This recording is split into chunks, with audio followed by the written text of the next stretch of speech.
This is Dan from Vagabond Buddha. 𝐷𝐐 from 𝐂𝐎𝐒𝐓 𝐎𝐿. And we're in Campeche, Mexico. I'm taller than you.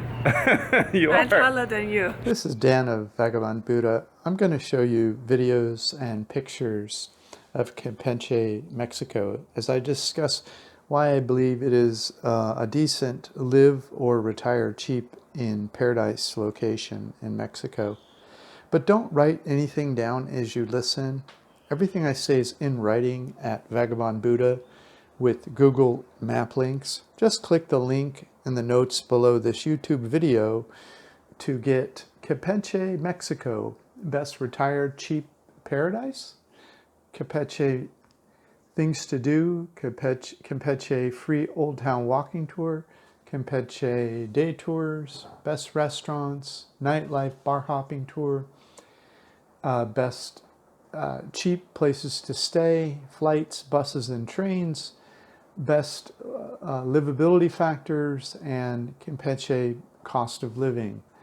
And finally, our best travel or retire cheap in paradise locations in the world. So Campeche, Mexico, is it the best retire cheap in paradise locations? I'll let you be the judge. This is Dan from Vagabond Buddha. We just completed about a week here in Campeche, and it's certainly a gorgeous place. However, your needs and preferences will determine whether or not it's the best retire cheap in paradise location in the world for you. My below livability factors I will discuss with you will help you to make that determination, and I'll give you my conclusion at the end. My goal is to observe and describe the good, the bad, and the ugly about each place and let you decide from there. In fact, this is exactly what Vagabond Buddha is all about. We travel around the world and rank living conditions and costs in various parts of the world, and then you decide which ones are worth considering. I visited 65 countries so far in my life. I left the United States in 2007. I had a blog of mostly just pictures until I started Vagabond Buddha in 2016. Now I make videos and rate each place I visit based upon my below described livability factors. I have a YouTube channel with videos of the places I've visited in the last 24 months. If you're interested in knowing the other countries I've visited or lived in, just ask for a link to my old travel blog. I started that blog in 2007, and it covers the first 60 countries that I visited. In 2017, Chung Hui of 𝐂𝐎𝐿 Ventures joined me on my travels. You should check out her Instagram account. She is fun to follow. In addition to being a travel junkie like me, she's also a runway model in Malaysia. If you'd like to learn how to make money online or how to live internationally, possibly with less money than you spend at home, then please grab a free copy of my ebook. As I said before, everything I'm describing right now is available on the webpage. Just click the link in the notes below this YouTube video for all the links I talk about here. Campeche, Mexico facts. Here's some fun, interesting facts, some not so fun about Campeche. I'm here now as I speak these words. It's super fun and beautiful. Click on the Google map here I'm showing on the web page to see where Campeche is. Campeche City is the capital of the state of Campeche, Mexico. There are over 1 million people living in Campeche State, and about 25% of those live in Campeche City, where I am now. There is only one of the other 31 states in Mexico with a smaller population than the state of Campeche.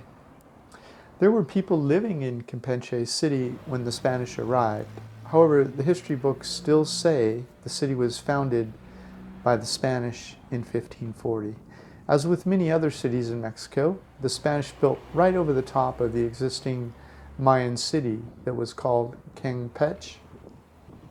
Although there were 3,000 houses here and many monuments and temples, The Spanish destroyed everything in the city with almost no exceptions. The colonial town center of Campeche was awarded the UNESCO World Heritage status in 1999. The Spanish lived inside the castle walls and forced the indigenous people to live outside in the surrounding barrios, or neighborhoods.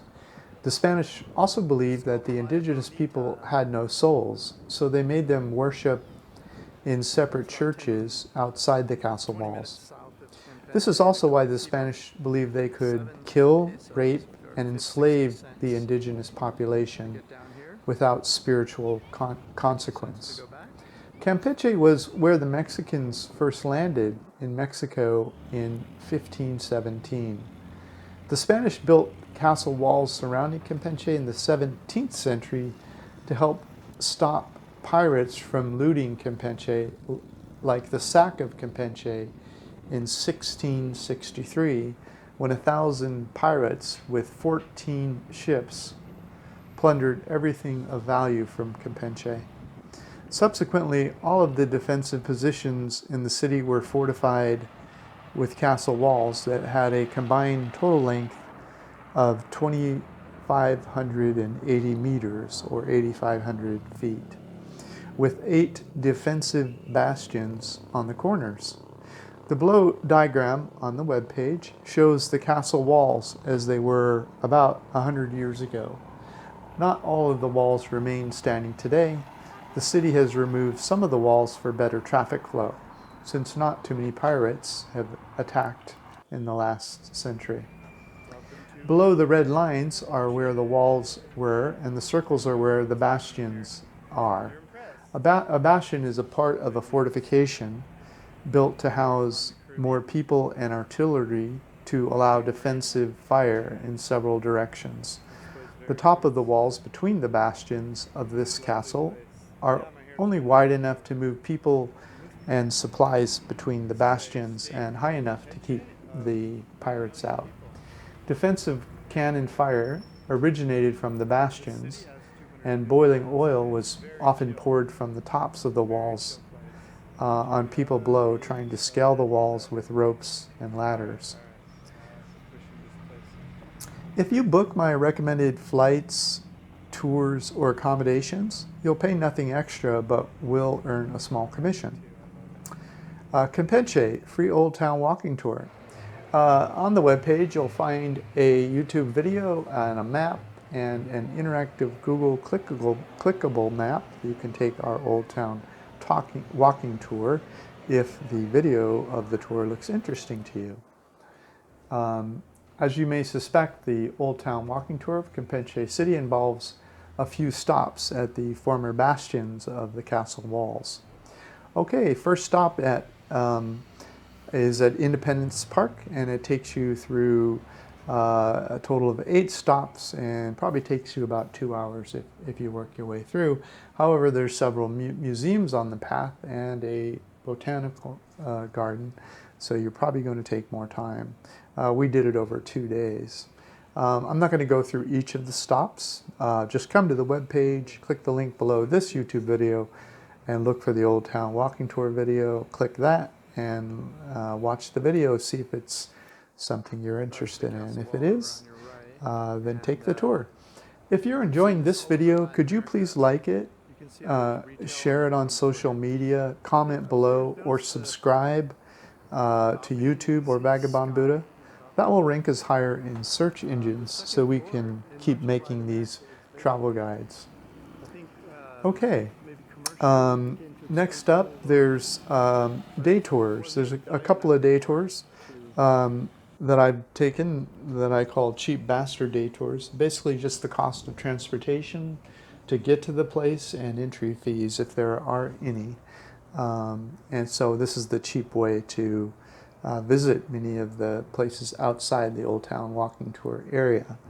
There's also guided tours by a link there for Viator tours and one for Get Your Guide tours. The tour prices and tours offered will vary based upon season, so just click the links and see what's available if you're looking for guided tours, and even the guided tours are quite cheap. Okay, so there's three self-guided tours that I took, and there's videos on the web page. You can watch each of the videos and decide which one you want to see. The first one is an $8 tour, Campeche to Edna Archaeological Site.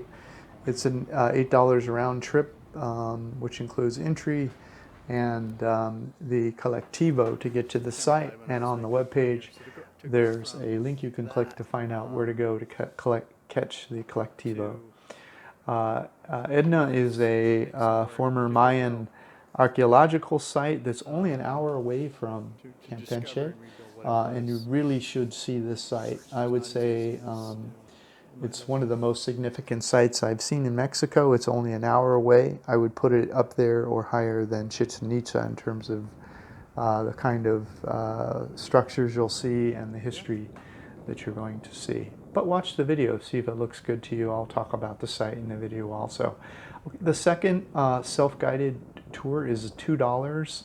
It's to the best beach tour, Campeche to Playa Bonita. It's $2 per person round trip, and that includes your entry.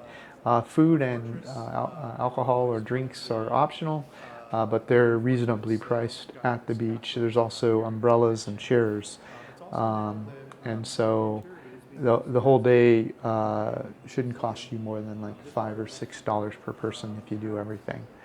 Umbrella, beer, drinks, food, everything. So it was a really fun tour. It's I recommend taking that. And then finally, there's a video you can watch to see if you're interested. And then Forte de San Jose. It's a fort north of the city. Only about a 4-kilometer ride, and it's $4 round trip for your taxi and $2 for entry. And there's a video of the fort, and you can watch the video and see if you're interested. Just come to the web page. Okay. If you would like to learn the various ways that people like you and I make money online, or how to live internationally, possibly with less money than you spend at home, please subscribe to Vagabond Buddha or get a free copy of my ebook.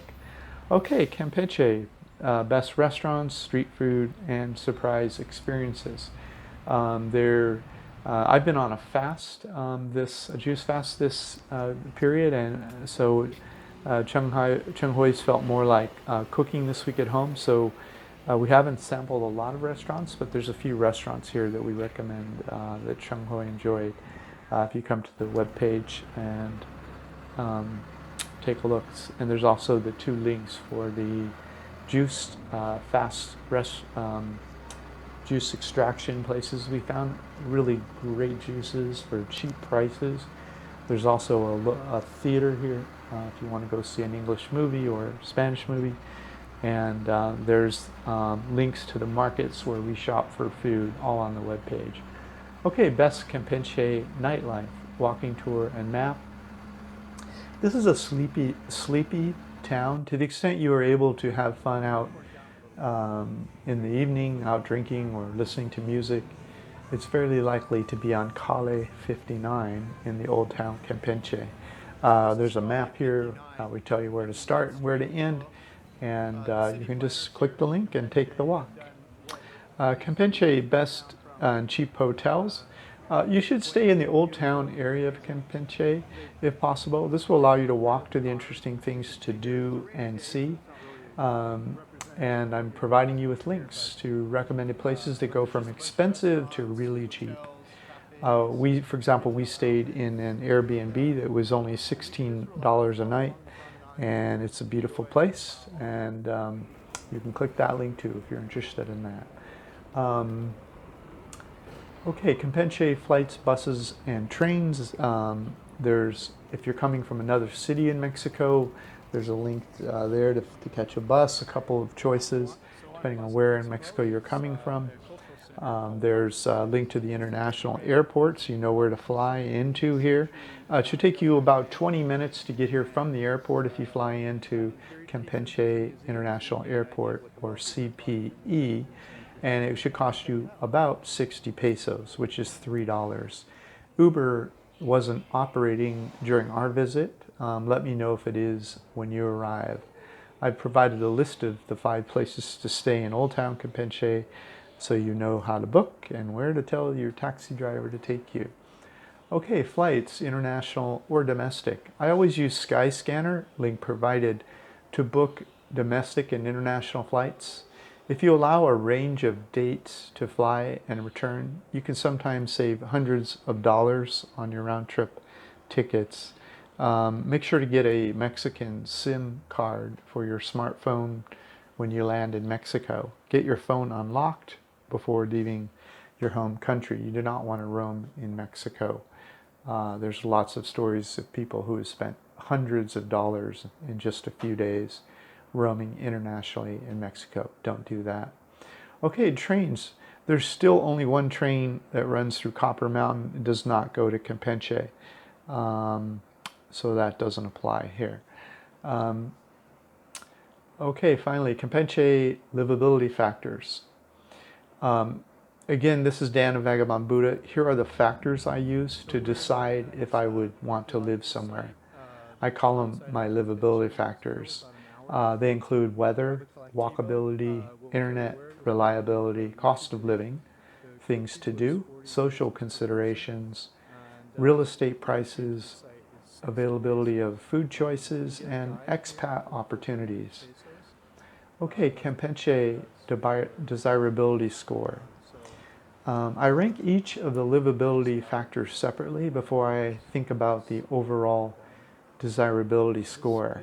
Campeche has a medium desirability score.